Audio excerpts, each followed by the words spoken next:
Hello, my name is Nick Malik. I'm a senior enterprise architect within Microsoft. I'm a 30-year veteran of the software business, having worked in product development, IT, and management consulting. I've been at Microsoft for 8 years. I'd like to thank you for joining me. Today, we're going to talk about enterprise architecture and how we are applying the tools and techniques of strategic architecture for the benefit of the Microsoft Corporation. I'll be covering the business function of enterprise architecture and the services that the Microsoft Enterprise Architecture team offers for our business. What is enterprise architecture? Enterprise architecture, commonly called EA, is a relatively new business function. Unlike existing functions like accounting and human resources, professionals often need to explain why their enterprise architecture function exists and what it does. Why do we need enterprise architecture? This is important. I'll even put it on the screen. Enterprise architecture is here to envision and guide. Enterprise architecture is a business function that exists to envision and guide.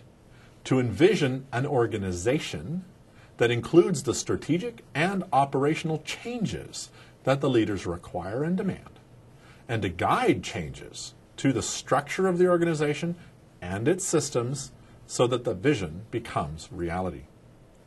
Within our own enterprise architecture program, we of course have created our own mission statement. Let me share that with you now. Our mission statement is to accelerate the transformation of Microsoft, IT's value to the business, and the business's leadership position in the market.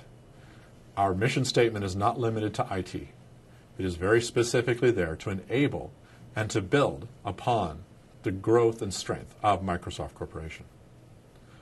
Microsoft Enterprise Architecture is a shared business function that supports the various business units and divisions of Microsoft.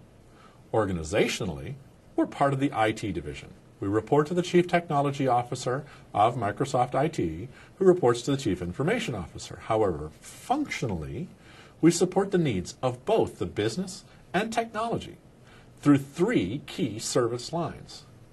First is strategy and planning, segment services, and foundation services.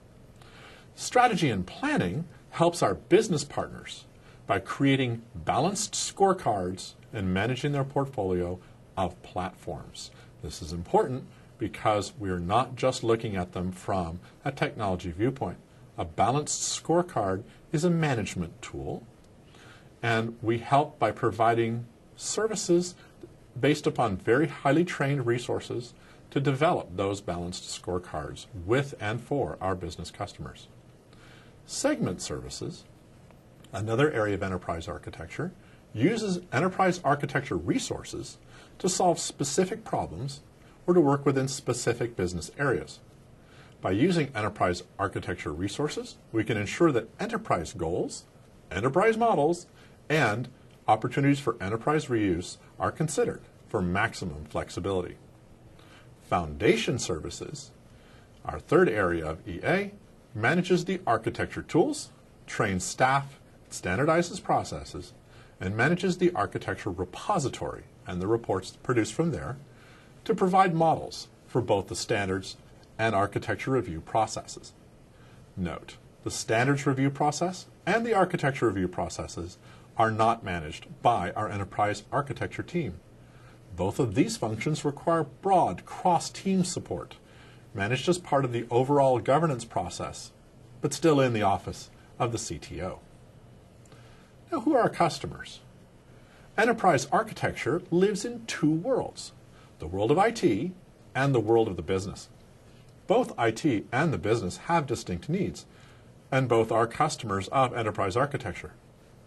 To make this work, we have our own marketing, demand management, prioritization, and PMO offices within the enterprise architecture team. We're able to perform these functions so that our customers know what we're doing, when we're doing it, and why we're doing it, specifically so that the value of enterprise architecture is clear to our customers both within the business and in IT. That's interesting. Now I've told you about how we know what we're doing, but what is it that we actually do? What role does an enterprise architect actually perform? Enterprise architecture provides negotiations, expert envisioning, guidance, governance that the business actually wants, and help in getting the business out of the habit of architecting. Let me go through that again. Negotiation, helping people to see the value of following enterprise architecture principles and maybe relieve some of their desire to stick with their existing solutions and to buy into the idea of using shared services and solutions that work across the organization. Expert envisioning, understanding how that would look. How would we get there? Guidance. Okay, here's what the steps are. Here's the roadmaps. Here's the approach that we can and probably should take to get you to that future state. Governance that the business wants. We don't walk in and tell the business what they must do. We ask the business what do they want to constrain themselves to do, and then we remind them when they fall outside those lines. Getting the business out of the habit of architecting. Many, many times, business leaders and middle managers will decide upon a solution and then just figure out what the systems are going to look like without talking to an architect. They're doing architecture work, frequently not well. Having an enterprise architect in that space gets the business out of the habit of doing architecture and relying upon skilled and expert resources who can actually get the job done well. One highlight. Microsoft IT Enterprise Architecture is only 7 years into our own enterprise architecture efforts. Our services will probably change as we mature, as they have many times already. We love to collaborate, and we look forward to hearing from our partners, our customers, and fellow EA practitioners about your practices so that we may grow our own maturity. Today, we've discussed the business function of enterprise architecture and the services that the Microsoft Enterprise Architecture team offers for our business. If you have questions or would like to learn more about enterprise architecture, please visit the Architecture Center on MSDN.